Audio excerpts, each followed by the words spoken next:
So about a year and a half ago, we recorded 2 episodes, or at some point during those episodes, we discussed Howard Ashleman and the whole story that was covered on Dateline. For those of you that aren't familiar, Howard Ashleman has a CHM background. He spent some time at Hope Sound Bible College and also pled guilty to murder.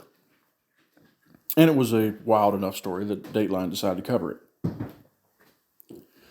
Recently, one of Howard's siblings has decided to publicly raise a bit of a stink with us and threaten a lawsuit and all that cool stuff. So I pulled the episodes down. Like I said, it had been some time since we recorded them, and I wanted to make sure that we didn't say anything that could cause an issue.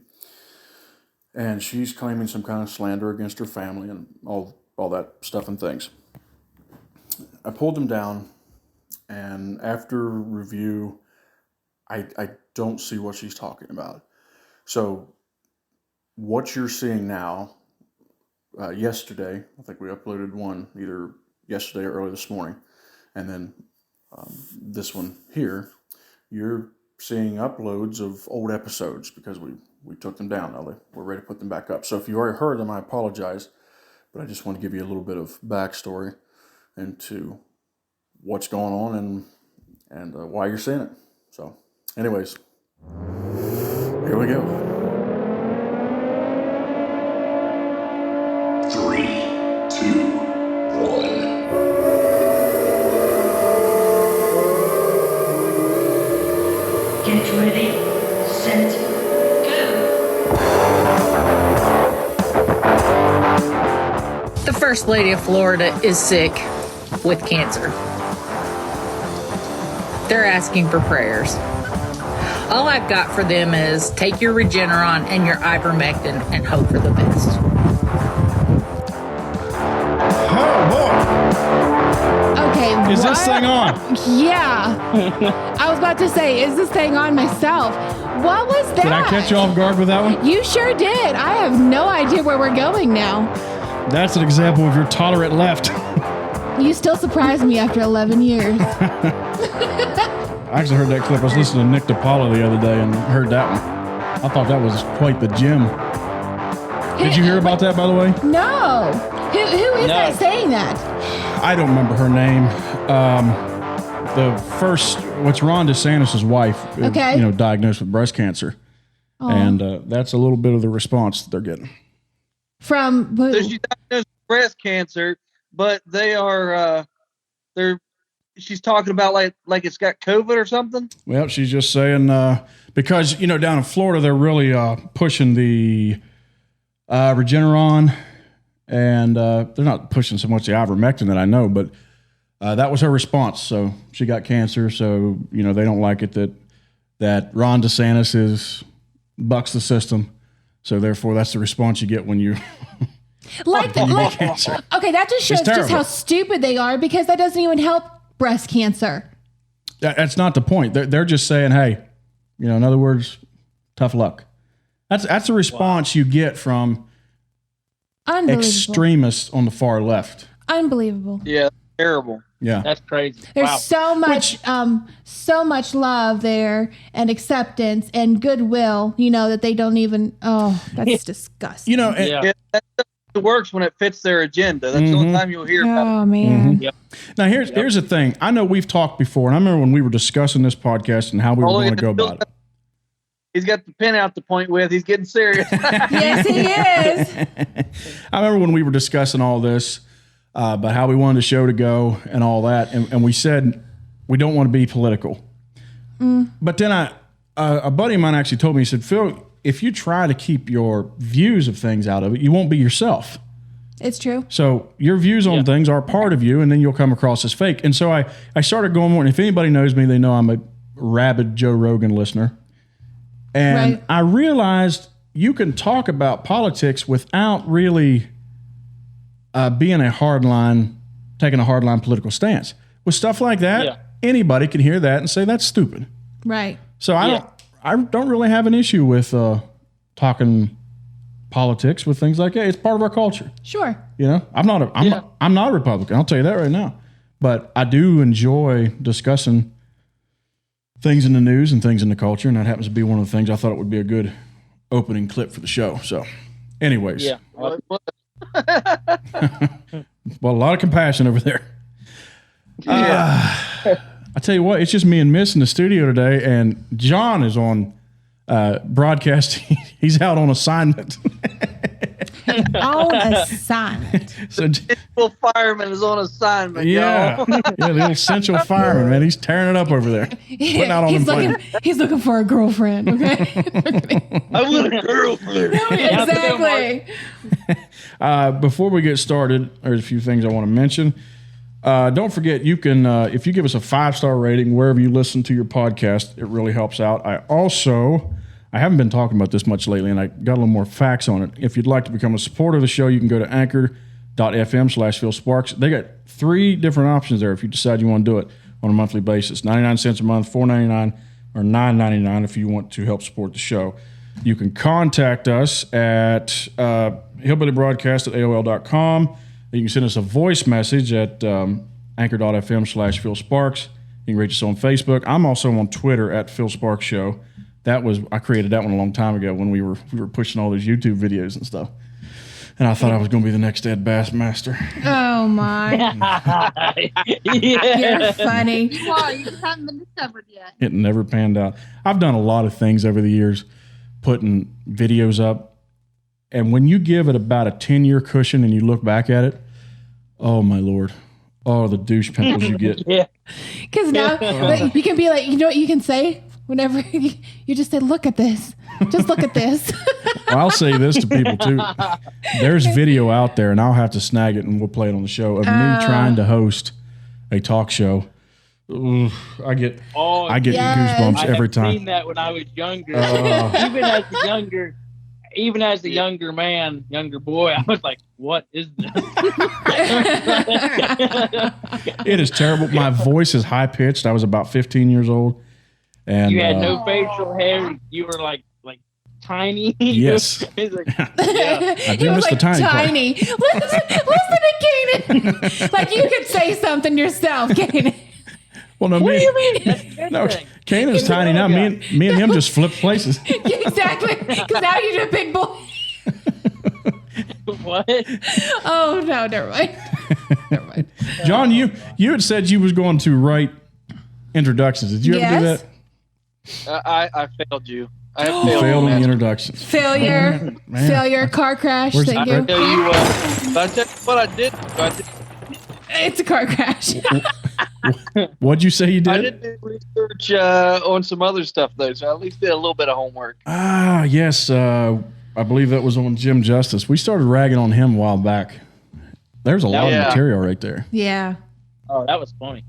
But I'll tell you, even though I didn't get the new introductions written, I can go ahead and hit you up with the old ones. Yeah, give us to him on from a bunkered and undisclosed. Just go ahead. Oh man! Oh, that was rough to listen to. Not as rough as it was to do. Oh man! Well, first and foremost, over in the West Virginia, car crash.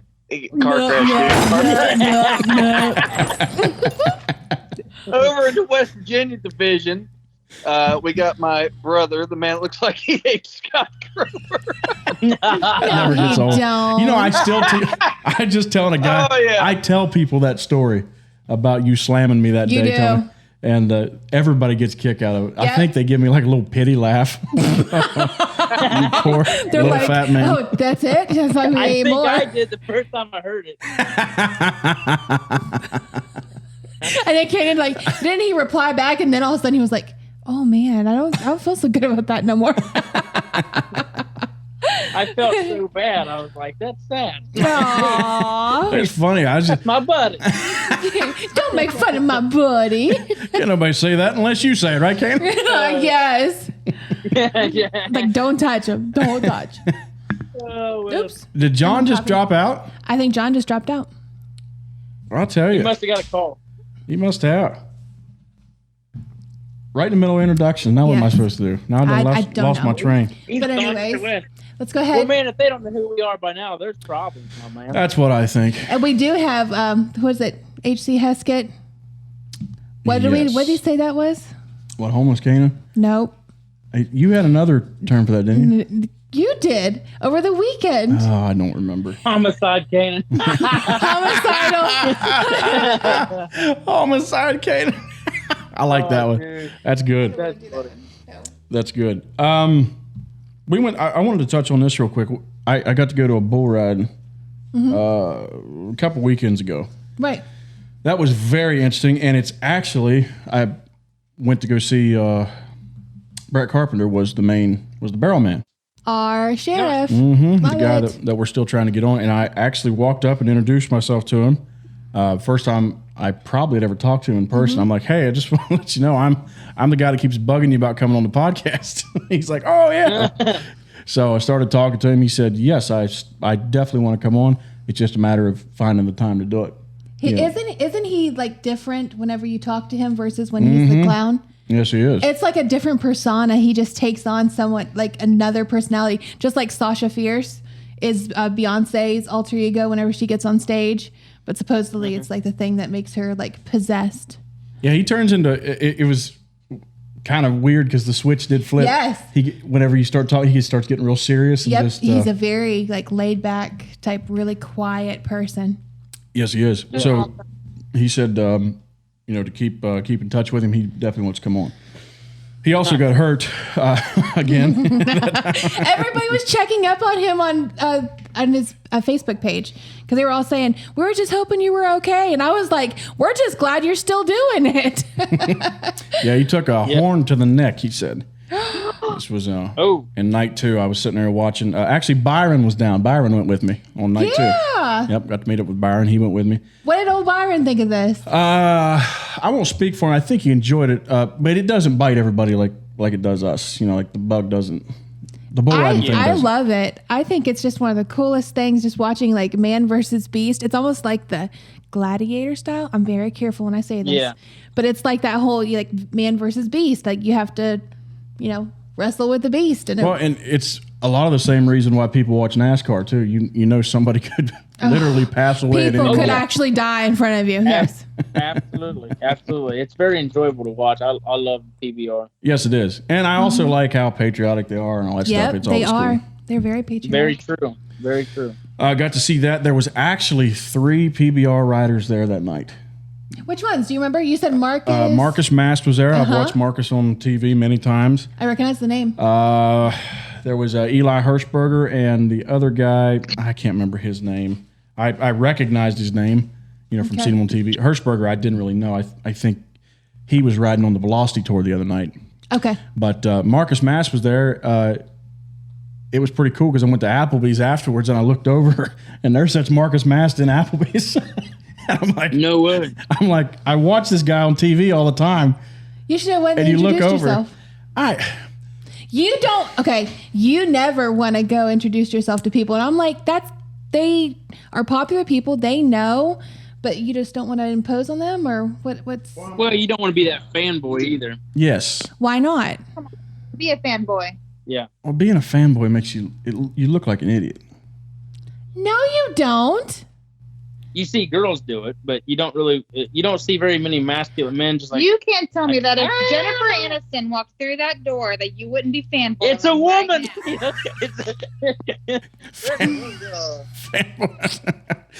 Should we? The thing of it is, Mariah actually brought it up. There's the Canaan's in trouble, Belle. But it's the other way around. He looked at me. Well, we're going to keep on doing it. You look at each other, we're just going to keep on doing it. The sad thing is, I know you two well enough to know the comments that will get Kanan in trouble. There's times Phil will be like, hey, watch, I'm going to say this, and Mariah's going to get mad, and I'm like, oh, Lord, Jesus, help us all. And I'm not kidding. I am not kidding. Then Mariah comes up to me, she's like, I'm so ticked at him. And I'm like, I'm sorry, I don't know what to say. It's my husband. It's my best friend. What do I do? I shouldn't do that to people, but it is fun. It's a lot of fun. You love to pick on people. You've always done that. Anyways, I do get nervous about bothering people because I know, especially if you're on the PBR and Unleash the Beast circuit, that's as big as it gets in Western sports. And I don't like to bother people. Okay. You know, especially he was there eating with his family and all that and the other. And I was completely devoted to the chicken wings I was on as well. So I was like, okay. Okay. Yeah, that would be me. Fair. They do. Applebee's does have really good chicken wings, to be honest. I'm like, go talk to Marcus Master, eat chicken wings. I mean, it's like Kevin, double fudge, Angela, double fudge, Angela. Double fudge, Angela. Oh man.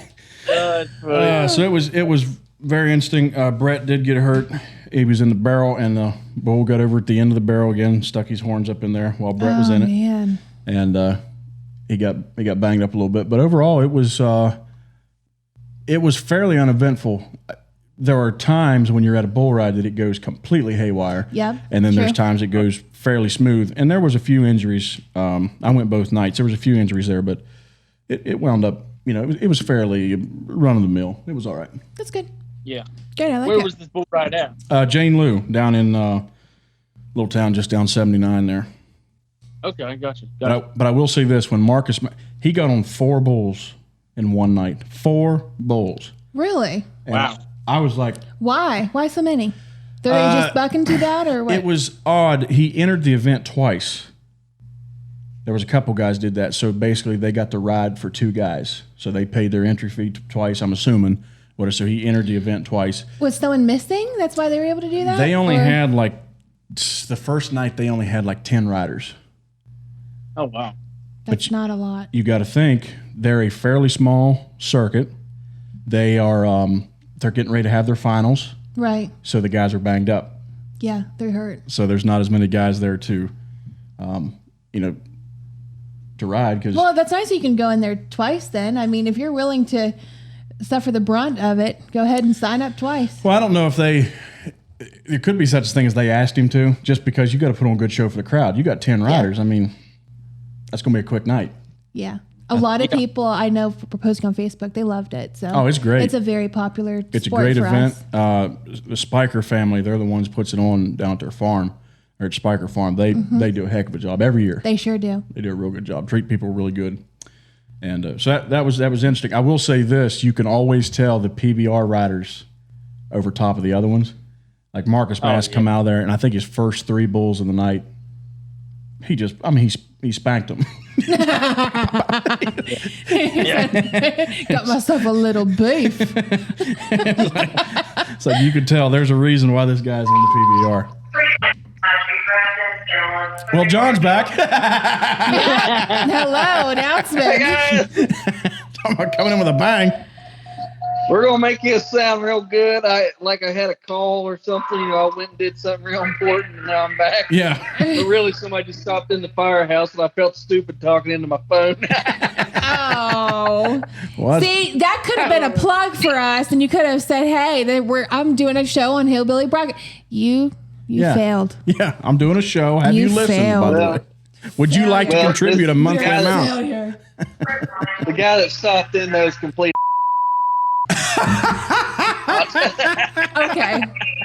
I can't say to blame you there. All right, what's next on my list? We'll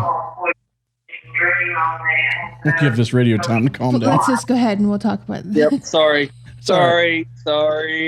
guys. Did you guys hear about the guy that shot a school up to Timberview High School? No. Yes, I saw an article about that, but I didn't get much information. What I got was pretty early on, so I didn't know much about it. So it was published 5 days ago. I guess this happened, and it's like really hush hush. The media is not really talking about it. Timberview High School shooting suspect bonds out of jail, and I think they like $75,000. He hurt 4 people in a shooting at the Arlington, Texas. It was released from jail Thursday evening. He got released from jail? Quiet. After posting bond, he did not respond to the reporters when asked if he had anything to say to his family or those who were wounded. So I guess he's been fitted with an electronic leg monitor and given his conditions of bond. Okay. My thing on this is this kid said he was accused of, or he was bullied. But the people he went in there and shot up, they were not even like the ones that bullied him. Why do they do that? Why do kids go in there and shoot up the people that they have not bullied them? That makes no sense because they they're jealous of those popular kids. They've never been able to be in that position, and so if they're going to shoot somebody, they're going to shoot somebody that they're jealous of. Okay, because like even the people that were hurt, they were like, this kid was a bright and respectful boy, and they were saying that they never did not bully this kid that shot up everybody. So the family is all stating that he was bullied, and so they're kind of standing behind him. But it says, but even if you're bullied, but he wasn't bullied by the kids he shot. No. So he went in there and shot up a teacher, I guess as well. Let me see if I can find it. What do you guys think causes this stuff? I mean, yeah. The first big one that I can remember was Columbine. I know there was ones before that, like in the 70s and 80s. That's where the term going postal come from. A bunch of people were just shooting up post offices. Yeah. But where does this come from? I mean, I think the biggest thing is it comes from sin. But people's been sinning since the beginning of time. Why did it start, as of late? I think it becomes psychological. Parents aren't keeping track of what their kids are doing or what they're watching. And so they're like, well, if I have issues, I guess I can go do that too. And so they're not paying attention and trying to guard their hearts. So they just let them do whatever. That's a good point. So when they get bullied, they don't have an out. They don't know I don't know if they don't know, but almost like they're embarrassed to talk about it. So they'd rather do something in retaliation. Mm-hmm. That's a good point. Yeah. I never really thought about it that way. So basically the failure of parenting. But wouldn't we have always had that? I think that's definitely a big part of it is, not teaching your kids anything and not teach them right from wrong. I mean, you coddle your kids and, let them get away with anything. And, they get a participation trophy and all that stuff. They think they can do no wrong. There's no consequences for their actions. Yeah. Exactly.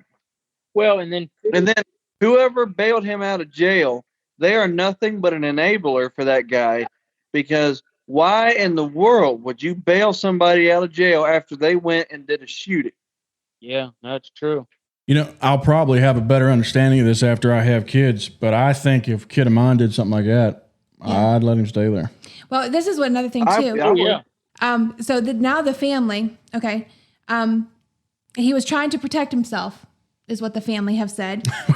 They said there was documented reports of ongoing incidences between him and other students, but they're like, we're going to be researching that. I guess. I'm not sure walking in and shooting up a store or a school could be classified as self-defense. Okay, and this is what the family. It says, now the family representative states that due to the media attention, the family is now concerned for their own safety. My sympathy goes out to the other families that was, hurt. The grandmother says she helped raise him and blames what happened on him being bullied. I baptized him. I dedicated him. He's a good kid. He's my godson. The family's pastor said. Obviously, he's not a good kid. Yeah, because he's going in there shooting up people. Apparently not. That's pretty easy to say. The shooting 4 people kind of ruined that, Granny. Yeah. He's a regular old Boy Scout, helping grannies across the street and then shooting them in the back of the head. It says, the bullying claims will be investigated. We are going to be looking into the allegations of bullying based on his past history, the school history, etc. But even if you're bullied, there are other options besides carrying a gun into a school and using a gun in a situation like that. That's just not acceptable. Who would have thought? I never would have known that. I'm glad they published that. Oh, my goodness. Yeah. Now, here's the thing. Now, if the kid is legitimately being bullied, and and whatever, and the kids that are bullying are walking across the school grounds or whatever, and he sneaks in behind them with a gun, and and it's like, hey, pop pop. Well, no, you don't even have to kill him. It's like, hey, pop pop. This is what right basically goes to killing. You're gonna call her how. Is that a mouse shooting a machine gun? Shut up. It's like it's like, hey, if you want to try to solve, and you want to be like, hey, this ends, or tomorrow I'm not going to be so nice about that. I get that, but I don't get just shooting up different random people just because you're being bullied. It makes no sense to me. Right. It doesn't make any sense at all. I tell you what. It gets better. I'm sorry. Oh, go ahead. It gets better.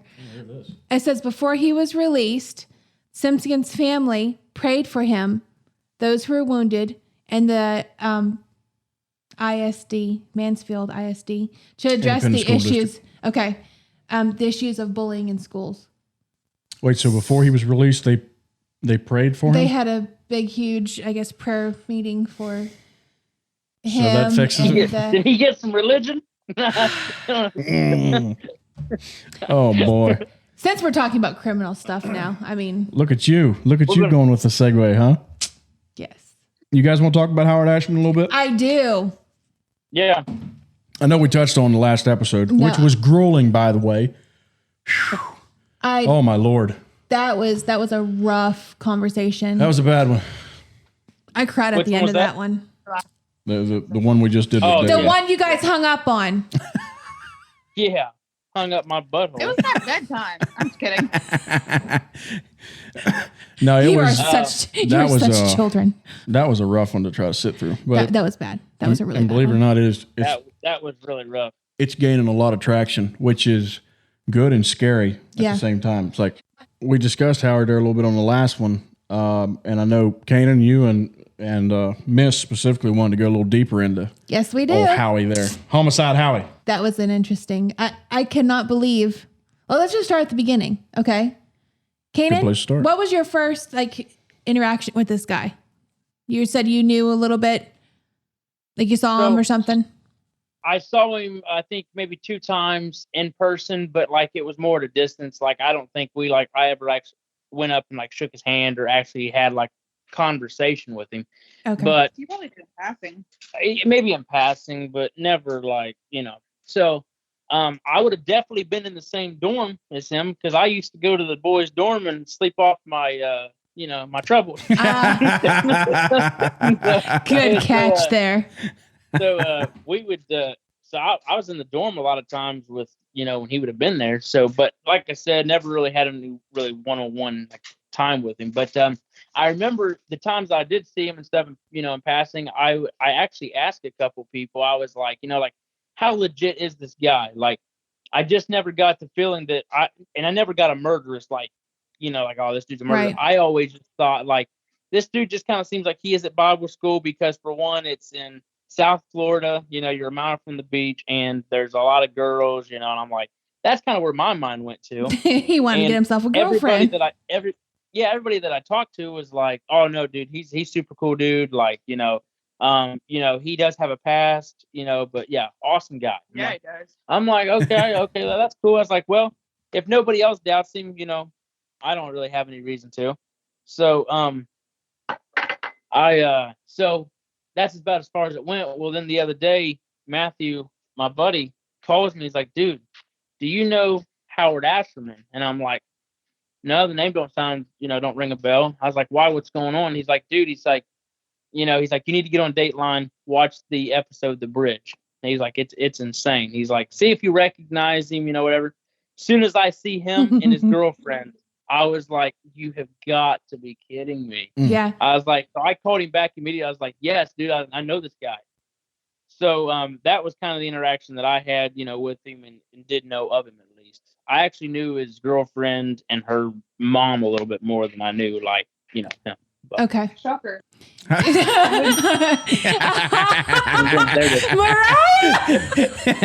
You deserve that one. I'm just kidding. I just would get attention.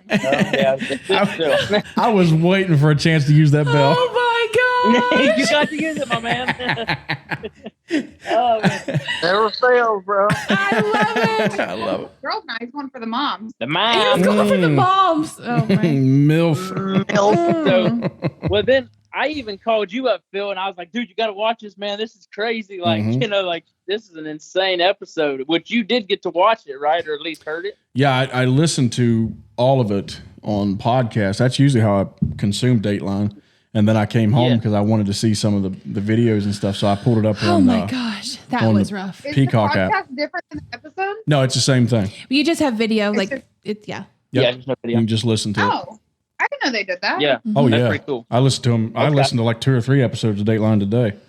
okay. Oh my gosh. So, my experiences, I knew his family. I think, if I'm not mistaken, I think his dad and my dad like either went to Bible school together or they were around, but at the same time they were His friends. dad was a Bible missionary pastor too, right? Yep, Bible missionary church pastor Okay. That makes more sense. in Yeah, Illinois. we got Homicide Yeah, Howard. that's that. So The M in there stands for murder, yo. yeah, Bible murdering church. Murder. Bible murdering church. Oh my goodness. My parents are going to die. Okay. So we went to his house a couple of times whenever my parents were doing touring for missionary trips. And I knew his sisters. Like, I'm still friends with them. Kanan, did you also know his sister?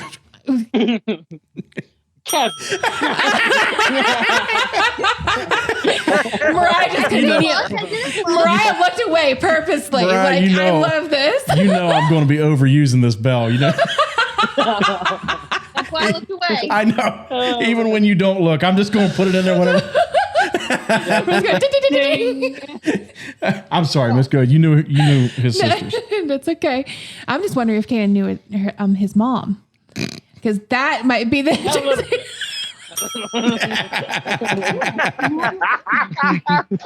Better. Let me be clear what this sound is. So we might have to change it. It's not when Kanan gets in trouble. It's when Kanan's about to get in trouble. We'll hit this bell. Kanan, we'll use that as like a little warning device for you to back off. And then if Mariah does look at him all evil, we're just gonna go like this. Yeah, we have a winner. That's perfect. Okay, so his sisters, I was friends with them. I had messaged them. I am currently Facebook friends, I think, with some of them. So this was a really big shocker. My brothers know them better than the sisters, the boys better than what I do.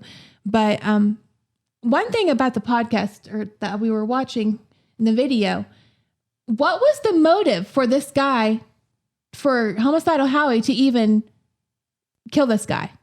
First of all, we went through almost 2 hours of listening to this without knowing the reason why he killed this guy. Did you ever think of that? Well, yes, you're right. The only thing he said is this James, Not Carmichael. no, Shoot. What was the guy's name? Let me pull up an article here. Sweet. Go ahead. his first name's James. I can't remember his last name. James Chambers.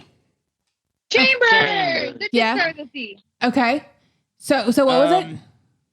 Well, so the only thing that I actually heard on there was that in the confession, Howard said that James wanted to collect a debt and said he would beat this guy up if he didn't pay or whatever.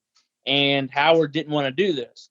So that's when he went to the back of the pickup truck, dropped the tailgate, grabbed the rifle, shot through the cab of the truck. That's right. What was that guy's name that Reno. Reno. Reno is his buddy that he was with. Yes, that's the one. Yes. Yeah. Yes. Yes. Okay. So I did a little bit of investigation on this. I was kind of following different things like the podcast whenever you Google it. And I have screenshots of everything. There's this lady on there and it says, another person commented the exact same thing. How do you watch an entire 2-hour episode and still not have any clue as to the motive for this crime? So confusing. So according to this lady who knew the family, is from the area, said Howard threatened to kill him about a week and a half before James threatened to because James threatened to out an affair that Howard was having with a married woman. Oh, I never heard this. Really? Yes. So There's this is some starting juicy to make goss. more I'm all in sense on this. because like you don't just randomly just like, oh my gosh, okay, this guy wants to go beat someone up, I'm going to shoot him. That's just a little like drastic. Like there's more to the story than what was on the Netflix. Well, or let's be clear though, NBC. to people that we're just this is just rumors that we're Yes. we don't know No. anything This is about. just stuff We're that just speculating. because I guess this is some of the family members that were posting on here, and I will leave her name out of it because I don't have permission to mention her on here. But This one right here said, this woman said that she was on the special and she knew them in real life. She was on the special. That's what this lady says. Now, I will let you do your own investigation on there. Let me see the name. This one? This one right here. I don't recognize it. Okay, and then this is another thing too. With the truck, it says, did they look where this truck was sold? I guess the clues on the social media told the story that one of the posts said something alluding to the fact that you're in the compactor now. Yeah, because he did post a bunch of weird stuff. Yes, to social media. That's he what, had like 12 that's what accounts or something. Mm-hmm, that's what brought up the homicidal Howie. Yeah. What were all the other names, guys? Oh, there were so many. I can't remember all of them. Like hardly any of them now, honestly. Is anybody up to any good that has 12 Facebook accounts? That's your That's a little weird. You're living a life you want to stay away from. Okay, and this is another thing too. I guess they never arrested Reno for being an accessory to the fact. Reno was already in jail. Mm-hmm. He was? Okay. For vandalism or something. Yes. Or robbing something. Robbery. Yes. Robbery. During this time that this happened? When he confessed, when Reno was talking to the cops, he was in jail. I They went to the prison and talked to him. Yeah. Okay, so couldn't they have done something to like... Well, if there's That's no a different- evidence tying him to the crime, though, I mean, what are you going to do? No, he even testified about it. I can walk in, though, and say I did anything, but if there's no evidence... It's like they have people confess to serial killer crimes all the time that Yeah. didn't do it. They just want attention or whatever. They just want attention. So Yeah. I don't think there was any evidence putting Reno there or And that then- he was involved. Yeah. One thing too, okay, they housed Hannah's family. They housed Howard for a year and a half. I think so. Yeah. Why did they never? Yeah, like- can we talk about them? Yeah. Yeah, let's do that. Okay, because Kanan actually Jeez. knows them. I don't know them. You know them, Kanan? He said he knew them. Just a little bit. Because in the video, you have the dad, and I'm monopolizing this. I'm sorry. No, go ahead. The dad was talking, and he said, "We are very concerned for Hannah's safety." This is like before they even all the stuff like went down. Yeah. So they were concerned about her safety, but then he continued to live with them for a while, like actually in the home. Yes. And they never did. Go ahead. And then they let him get married. What's Yes. that? Okay, but she was 18. She was 18, so they could have like ran off or something. That I'm willing to give them that. That's true, but I mean, you might, if that's my daughter, you're probably going to have two murders, his and hers. Well, I'll tell you I mean, what. you know, it's like, yes. What are you thinking? Like, Yeah. you have a boy that has confessed. He's confessed to you. He says he's going to confess to the cops, and you're just like, oh, well, here, go get married. It's like, Yeah. I just don't. Well, and if I'm not mistaken, the family stepped in and told him not to testify, or not to. Yeah, I'm sorry, not to confess before he got a lawyer. Yes. You're absolutely right. Yeah, because they said he needs a lawyer. He was ready to he needs rock a and lawyer. roll. Lawyers like, don't say a word. Yeah. Mhm. So like the family went to bat, like protecting him. Okay.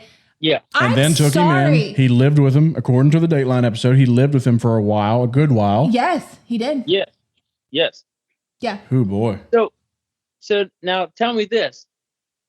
If he would have never confessed to this, would he have gotten away with this? Okay. That brings up another thing. Okay. I don't think he would have. They had to have like undeniable evidence. They had no evidence on him. The only thing they had was his testimony, from what I heard. They've had no body. They Yeah, have nothing. Only him like nodding and saying yes in the video.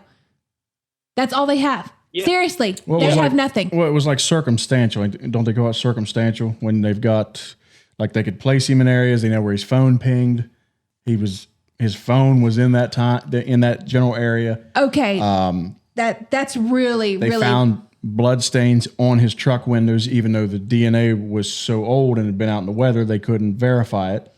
Okay, so he could have cut himself in the window. Like, there's so many things that it could have been. Like, and that brings up the whole people that are put away that are innocent. I believe he did it. I'm not saying that he didn't do it, but it's just like so many. Like, they had nothing to like really tie him to the murders. Yeah, that's why he, they basically watched him for what was it, 4 years, something like 2 years, something like that. Yeah, I think so. Yeah.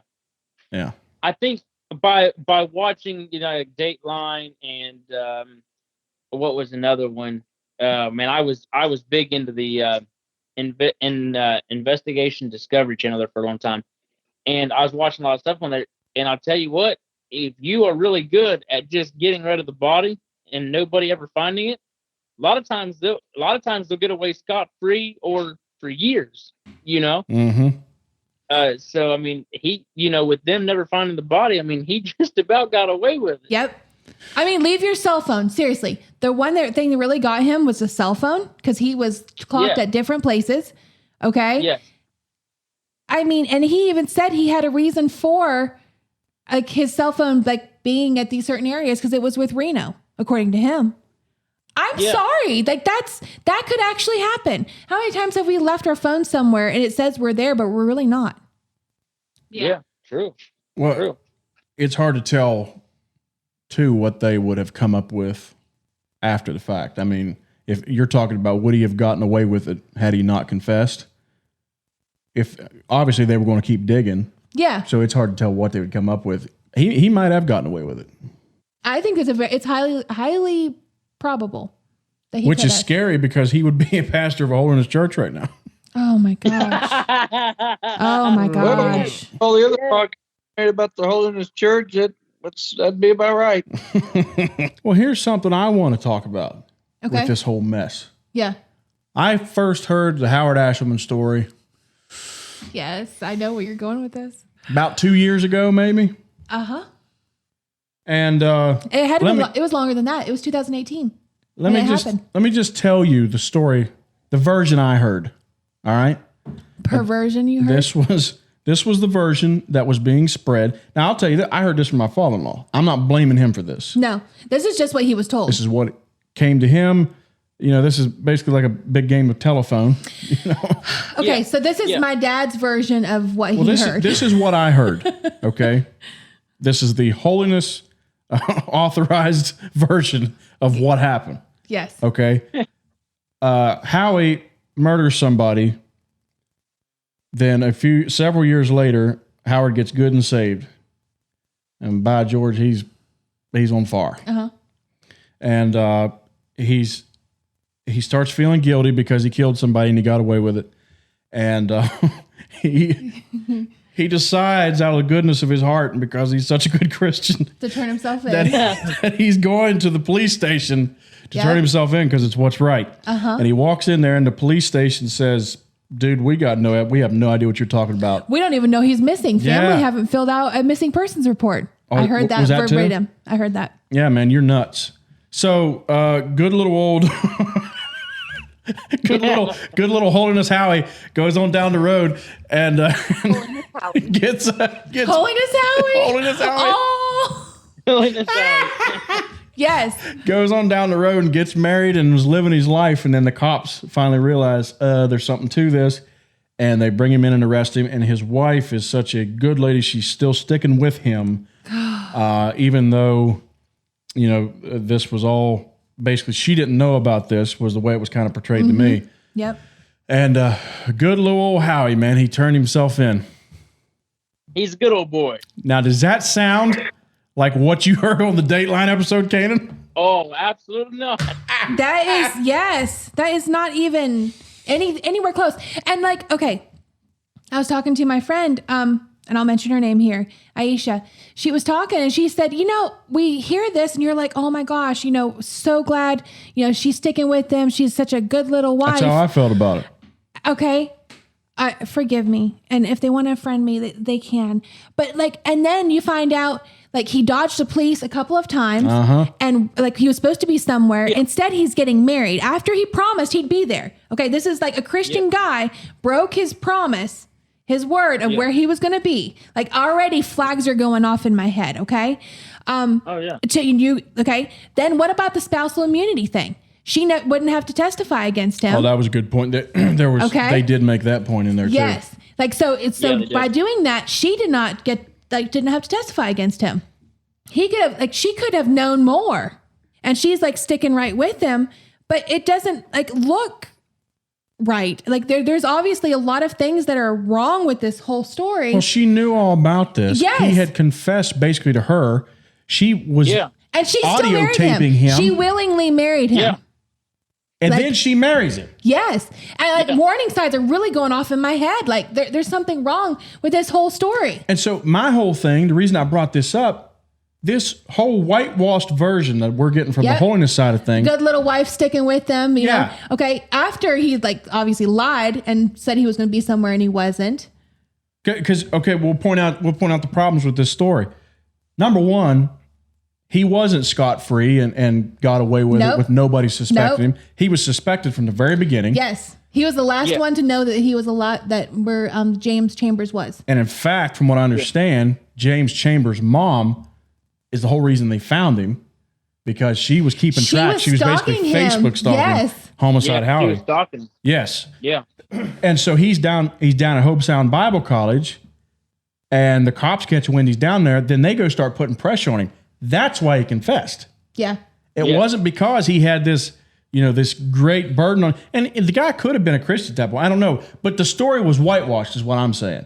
Oh, it's true. Yeah, it was not at all like what it was presented to me. I mean, and the story of this is so messed up, because my dad, he was like, I cannot believe just how much of a monster they made out of him. Like what my parents have heard is like completely exactly opposite. Like, where was the story of him, like Howard, cheating with having an adulterous affair with some married woman? Like, where was this story? Well, that's that's well, I tell you what, that's a bad one. And an adulterous affair, is that worse than an affair? Yes. There's very much normal so. affairs ain't so bad, but there's adulterous affairs. An adulterous means they're married.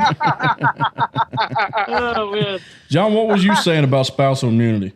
In the county I used to live in, there was and it was a very small county. There was 9,000 residents in the entire county. So, is that where you was tearing up everybody at Gomar? Yes, that's where I got the fireman. So law enforcement was pretty small over there. Well, this is when I was still city cop. So, of course I was out looking, helping these guys. So anyhow, the one of the deputies got shot. And what had actually happened was, like, he had turned sideways. The bullet, tore through his shirt and hit an ink pen in his pocket. And he had his vest on, but it didn't even strike the vest or anything. But anyhow, right off the bat, people were like, "Hey, these two, this deputy and this woman, they're like, these two, something's a little fishy with this shooting between these two." And so then that started flying around. They started questioning her about it. Well, next thing you know, this deputy and this woman runs to Virginia and gets married 2 days after he got shot. And so they go to Virginia, they get married, they come back, don't even live together. And before the 30 days is up or whatever, they get an annulment. They're no longer married, but she wasn't forced to testify against him. Oh. Wow. I see. Dang. Yep. That's how that works. That's weird. So the old boy got shot, and 2 days later he was going to Virginia and getting married. Yep. Wow. Aww. Wow. My goodness.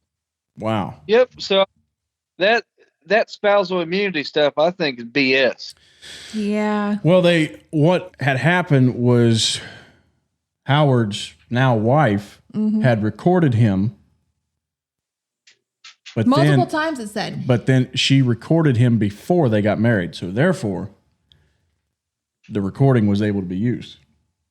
Isn't that creepy? Mhm. That's weird. Yeah. That's so weird. But anything else that she knew, she didn't have to testify against him. Another thing too, I wondered, why did they not collect maybe they did collect cell phones. Did they not investigate computers or cell phones or the house where he was staying. I'm sure they did. They probably couldn't get a warrant. I know that's a good Yeah, question. if you didn't have a lot of evidence on it, it'd have been hard to have obtained a warrant. Good point. Good point. This is where we need. You got to have a pretty significant amount of evidence for a judge to sign off on that warrant. And I mean, you got to have good reason to enter that house.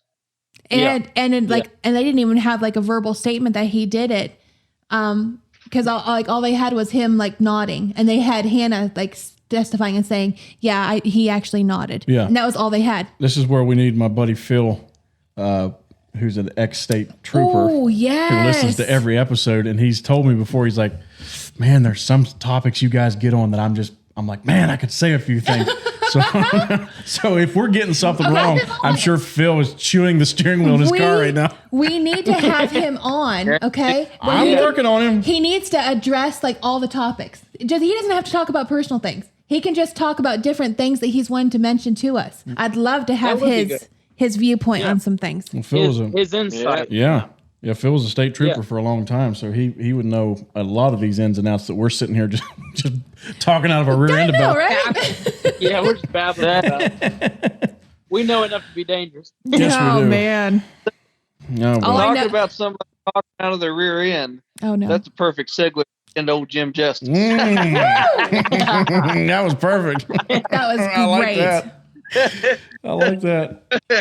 You know, we hit on old Jim Justice there. A couple podcasts ago. Mm-hmm. You know about how much of a jackwagon that he is. He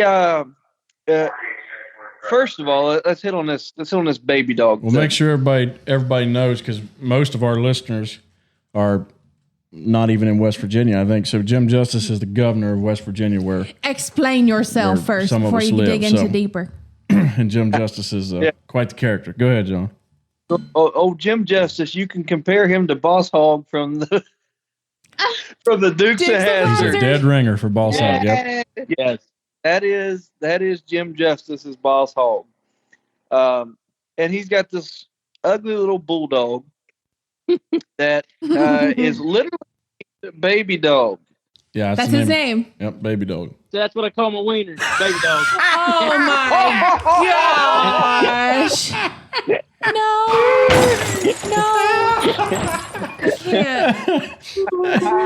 What if girls did that? What if they're like, I'm gonna name my that? There it is. So I want to be clear. Which baby dog are we talking about here? Not Kanan's baby dog, please. I don't want to talk about Kanan's baby dog. My baby dog's laying to rest. For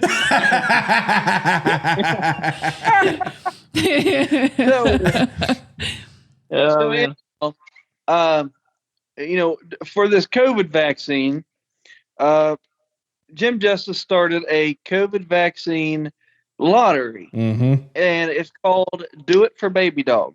Do what? Do it for exactly. What am I doing for Baby Dog? I want to know what we're doing first. What are we doing for Baby Dog? This dog, started getting a lot of attention then, because, he's the face of this COVID lottery. Mm-hmm. He or she? It's she. Oh, okay. Like they was giving away like brand new Jeep Gladiators and all kinds of stuff. Oh yeah. Probably using taxpayer money. So Baby Dog is a 3-year-old bulldog. And once she got all this attention in the state, this comes from the Intelligencer, which is the newspaper in Wheeling. Okay. And so according to them, Baby Dog had never been registered in Greenbrier County and had never had taxes paid on this dog. Oh. So for those not familiar, I don't know how this varies state law. In West Virginia, you got to pay taxes yearly on your dog. Yeah, it's for the dog catcher fee or whatever. And Baby Dog was missing from those records. The governor's dog. According to just pulling it up on Google, Jim Justice is worth $1.2 billion. Yes. So according to Greenbrier County, the head tax on a dog is $3.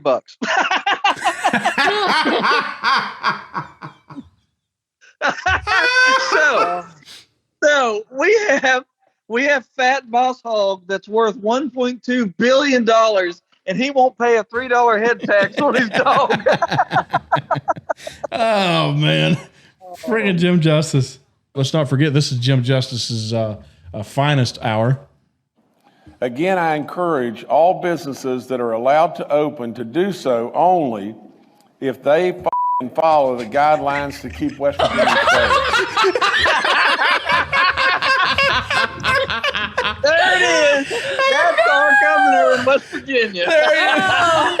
Fine, governor. Round of applause. I don't know where you have it, but round of applause. Oh my gosh. There's something wrong with him. Oh man.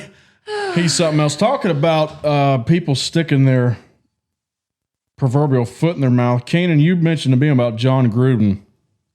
Oh yeah. Yeah. Give me a little bit about John this. What's Yeah, that? let me pull this up. So John Gruden is the can you guys hear me okay? Yes. Yeah. Okay. Yeah, hey, real quick before you start, though, we have segued the out of this episode. Yes. Oh, I know. We are Yes, we always. have. We've been tearing it up, man. So John Gruden is the former head coach of the Las Vegas Raiders. Emphasis on former. Yeah. Yeah. So these emails have surfaced, I think what was maybe Sunday, and he actually resigned. He knew what he had been whooped. And he resigned yesterday. The email from 2011 says the email that got Gruden in hot water was a 2011 email to Allen in which he used a racist trope to describe Smith.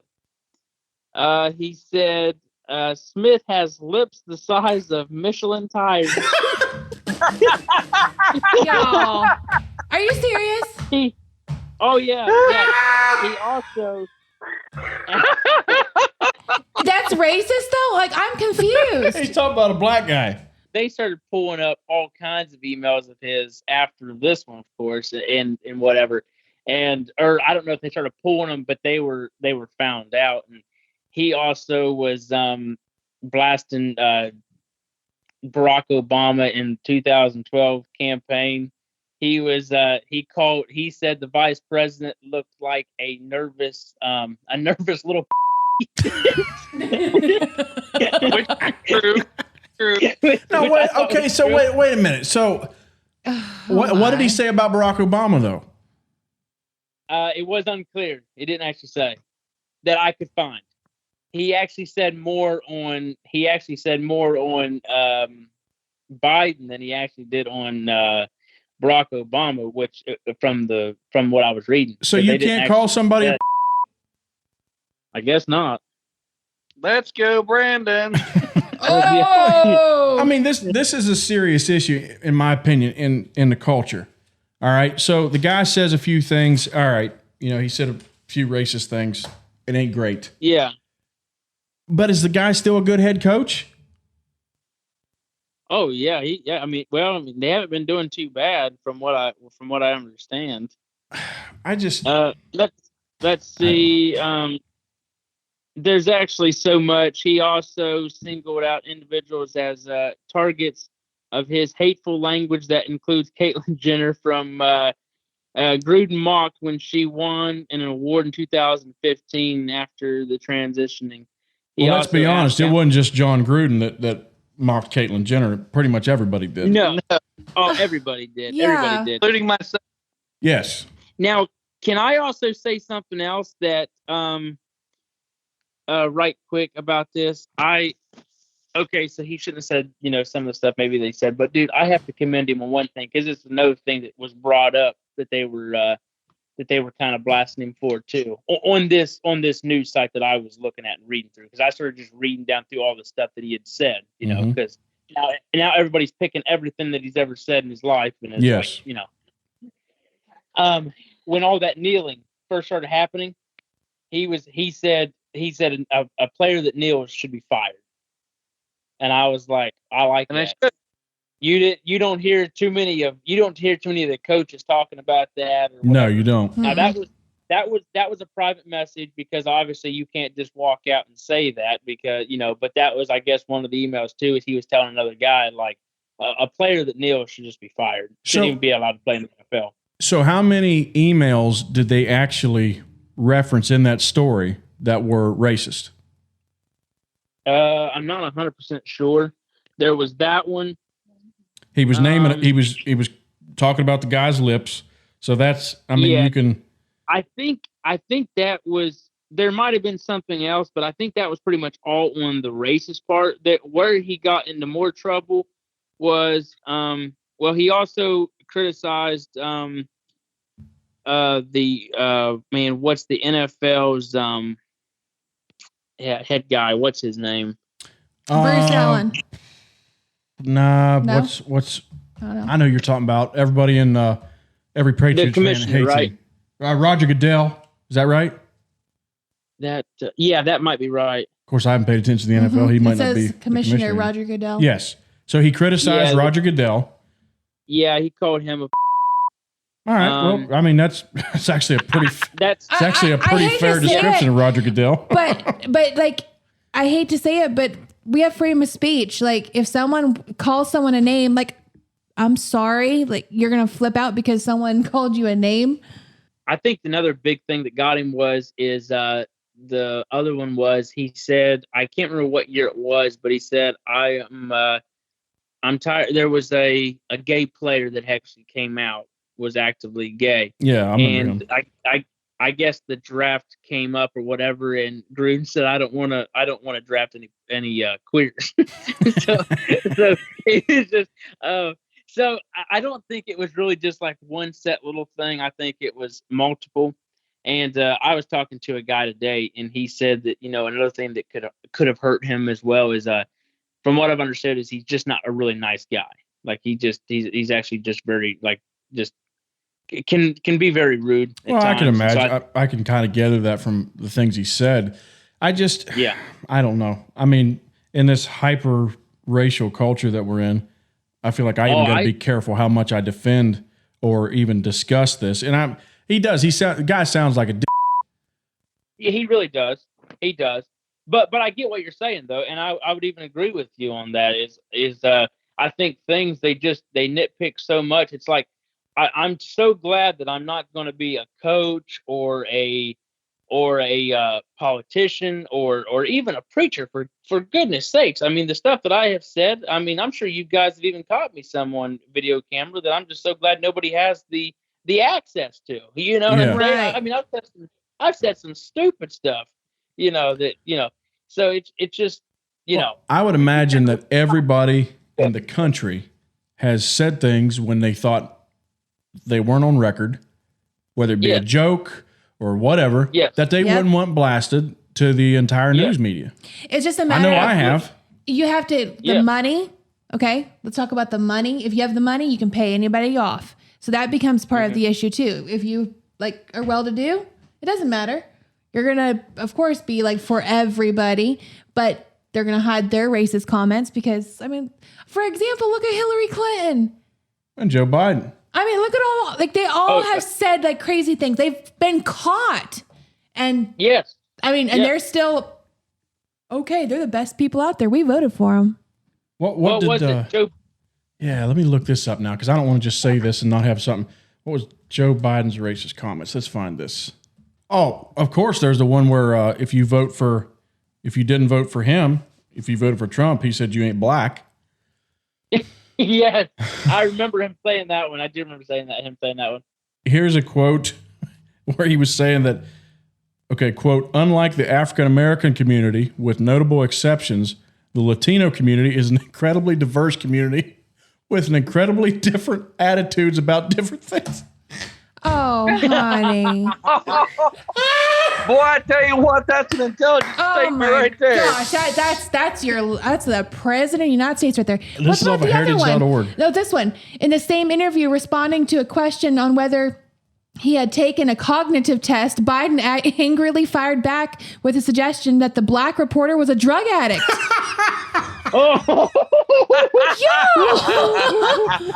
Here, I'll read his quote. That's like you saying before you got in this program, you take a test whether you're taking cocaine or not. What do you think, huh? Are you a junkie? Wow. Wow. What a retard. He's an idiot. Wow. You cannot go to a 7-Eleven or a Dunkin' Donuts unless you have a slight Indian accent. Yes. Yep. He also said that one. He referred in 2007. This is from heritage.org. In 2007, he referred to Barack Obama as, quote, the first mainstream African-American who is articulate and bright and clean. Oh, my. Oh, boy, Joey. So all the other black people before were not bright, were not articulate, and they were dirty? And can we also talk about the Democrats that were big buddies with Robert Byrd, who was a senator from West Virginia, who was a freaking member of the Klan? Okay, so listen to this. Hillary Clinton, she has actually been said, you cannot be a Christian and be a Republican. Hillary Clinton said that? Yep. Well, she also called Robert Byrd her mentor. Yes, she did. And he did. was absolutely, it's undisputed. In the past, he was a member of the Klan. Yes, he was. And not just any member. He had some rank about him, too. Yes, he did. He was up there. Wow. But nobody gets grilled about that. So maybe I should clarify.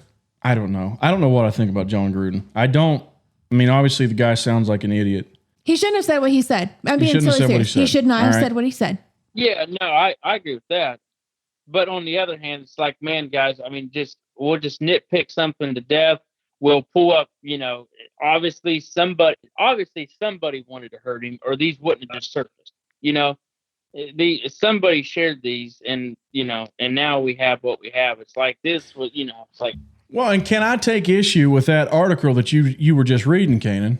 They were saying that they were portraying it that his statements about the players that kneel and Caitlyn Jenner, they're portraying those as extremist statements. That's not extremist statements. There's all kinds of talk show hosts that had some of the same views about this. I don't like how they're portraying that as, oh my Lord, who would ever think that? There's a lot of people that think that way. Well, that's kind of like the study that I guess came out. There is such a thing as pinning Trump supporters as having a mental disorder. There was actual study that was done on this. And so they're trying to say it's like a extremist thing, Trumpism or whatever it's called. And my friend told me about it. She said, people have to be careful when they say they support him, because if they keep following this Trumpism thing, you can actually get in trouble for being an extremist by supporting Trump. She told me about this, and I went, whoa, what do you mean? So just because you support one person, they're going to deem you as an extremist. The political landscape's out of control, man. Yes, it is. Flat out of control. It seems like all decency in politics is not that there ever was any there, but it's flat out gone. Yeah. Yeah. True. Yeah. So anyways, John Gruden's gone. And it goes so far. I've been listening to Candace Owens lately. I never listened to her much, but I've been listening to her podcast a lot lately. And she had Officer Brandon Tatum, I think is his name. He's like a social media guy. Channing Tatum's hotter brother. And he used to be a cop, I think it was. And I might be getting his name wrong. He was off of 22 Jump Street. Anyways, he's a black guy. He's a black guy that was a cop. And then she had the guy that runs like the BLM chapter in New York. Okay. And she got them both on the show. Okay. And one thing, so I'm like, all right, well, cool. This guy decided to come on and have a conversation with people that he knows is conservative. Okay. First off, the guy was a total idiot in the way he conducted himself. Every little time they'd push back against him, he'd do the whole, can you let me speak? Can you let me speak for once? Like, I can't handle that. Did that whole thing, the whole conversation along. And then he had the nerve to say that some people, he said, there's a study on this. You can look it up. This is what he said. There are people that suffer from, what was the name he called it? But he said it's basically like PTSD, but for black people.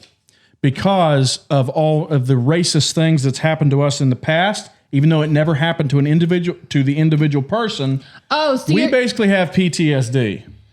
So PTSD is passed down from ancestors? He was saying... You didn't know that? That big... And so he was trying to say, I have PTSD because of the racism that's happened in the past.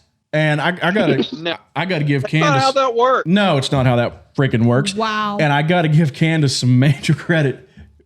She let him go for a little bit, and then she's like, "Oh, by the way, I want to say, you trying to compare yourself to a soldier, which he did, that had PTSD." She's like, "That's bullcrap. You're full of baloney." I was about and ready he to say, completely lost his ever-loving mind. Yeah. But she called him out like nobody's totally business. making light of it, like comparing your own agenda more important than the no.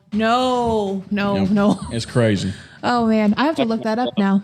In the fire service, and EMS and law enforcement too, just us first responders in general, PTSD is becoming more of a thing now, which basically any psychiatric disorder is becoming more mainstream. It's becoming more accepted. But PTSD among first responders is becoming very prevalent. And I won't deny that, some people have PTSD. I mean, stuff like 9/11 or, stuff obviously. like people's going to have PTSD from it. However, I try to be very careful about using those terms because I'm constantly comparing to a soldier that watched his buddy get blown up. Yes. Like nothing that I have seen in 10 years would even come close to comparing to something like that. Right. Yeah. Because, when they're over there, they're guys in their units, whatever, whatever branch they're in, depends on what they're going to call those units, but those are their family. They've went through boot camp together. They've spent, about a year and a half's time together before they get deployed. They're family, so, I'd be like me watching Phil get blown up, that's like their PTSD. And, me, seeing a bad car wreck is not, in my opinion, that's not PTSD to me. It's rough, but I try not to use that word lightly because, reasons of like that retard. Yeah, absolutely. Well, and I guess where I was going with this, you were talking about people giving words power over themselves. Yes. These people, there's power right now if you can claim that you have been hurt by something. All of a sudden you get attention. And I tell you what, and I'll have to write this down for future episodes. If you ever want to see some crazy stuff, and I'll find some, there's a Twitter account called Libs of TikTok. And it just shows there was Libs of TikTok. Libs of TikTok. There was a woman on there the other day, and she was complaining that she was being treated poorly, and she was a victim because she was so fat that every time she went to the doctor's office, she was specifically complaining that the blood pressure cuff was not big enough, and she was showing the redness on her arm. And she said that she was being totally serious, that American culture has fatophobia, I think is what she said. And oh my gosh. Yeah. How about lose some weight? Oh man. You know what? I might be able to find this. But yeah, everybody wants to be a victim right now. Medical fatphobia is honestly so pervasive. Like, I just went in, I'm getting a COVID test, flu test, whatever, I'm feeling really bad. And they had to do a blood pressure test. You can't really see, but my arm is really red. Because they didn't have a blood pressure cuff that fit my arm. So in turn, first of all, it was painful. And second of all, they couldn't get an accurate read on my blood pressure. And this may just seem like a simple thing, but it's just so pervasive in the medical field and genuinely impacts like every visit. Oh my Lord. Okay. As a medical professional, I have a wow. blood pressure cuff. I have a blood pressure cuff on every ambulance, okay, that can fit around a large person's thigh. Mm-hmm. If I can't get that around your arm, there's something wrong. Yeah. And and let me say this too. They're not saying what type of blood pressure it was. If it was a manual blood pressure, I'll be honest, a lot of places probably don't have manual blood pressure cuffs. They're more going into like the robo nurse or whatever it is, that little yeah. You know, we call it the robo nurse. I don't know what else it's called. Like a name for sex doll. no. But it's basically like an automated blood pressure machine. So like whenever you do that, I mean, still obviously you're going to have the proper size, but if this lady's blood pressure, there's so many ways you can go with this. If her blood pressure is high, it's going to hurt really bad. Well, like she's saying it made a red mark on her arm because it wasn't. I don't even see a red mark, but it's. So, I always get aggravated with people because I'm sure everybody has had their blood pressure taken. Mm-hmm. Okay. Yes, it's tight. Yes, it's uncomfortable. Does it hurt as bad as some people let on? Absolutely not.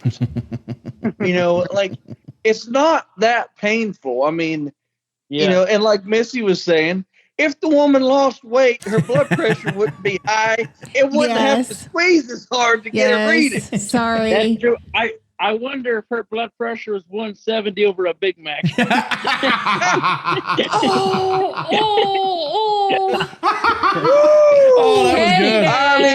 That was good. Kanan got her there, boy. That was good. There's the trailer. There's the trailer right there. I like that one. 170 over a Big Mac.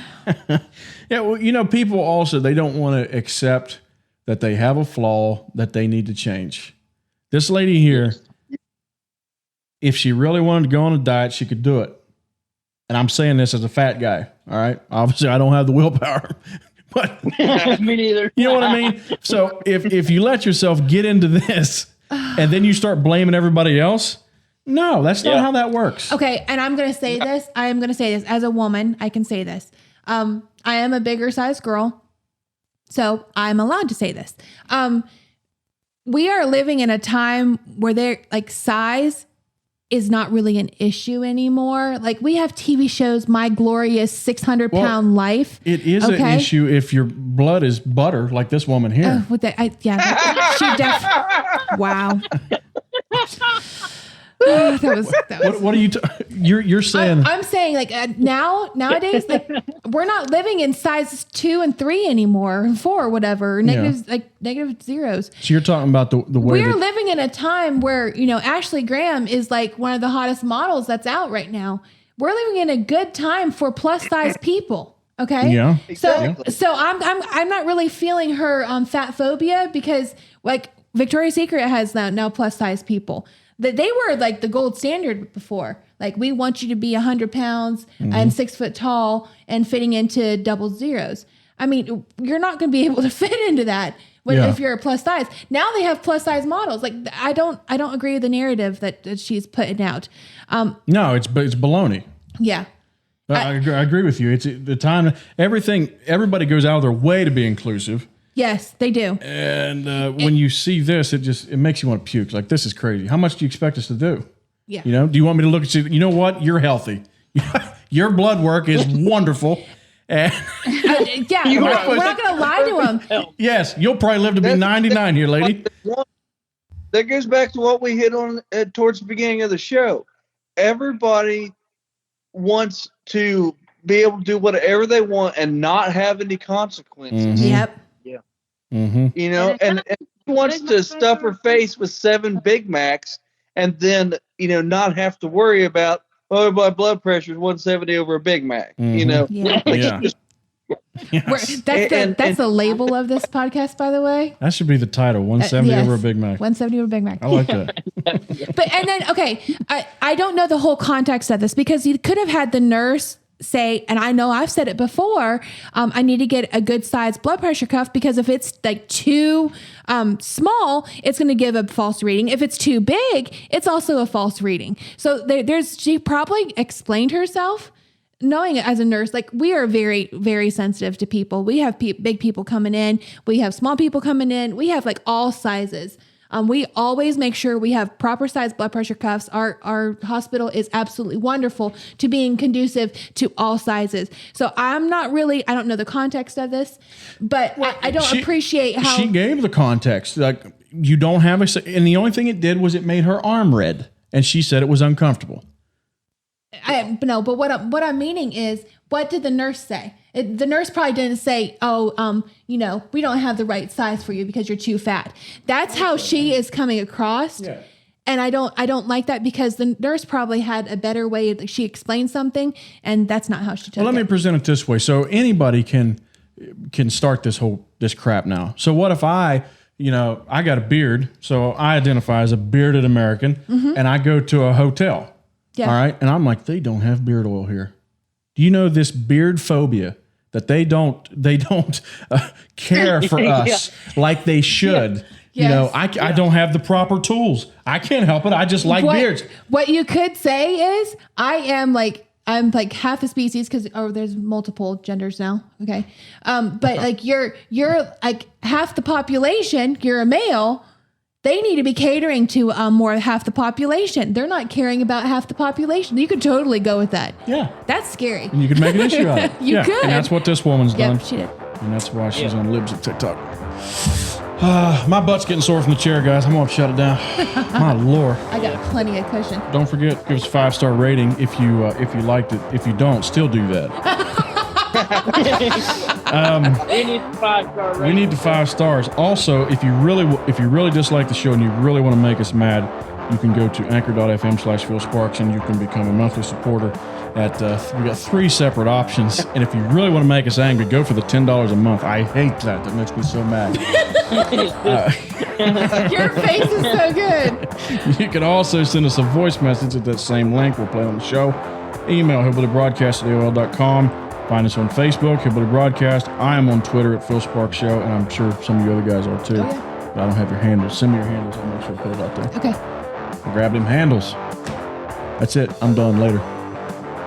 Yeah, boy. Yeah, buddy. We're out. Till next time. Bye.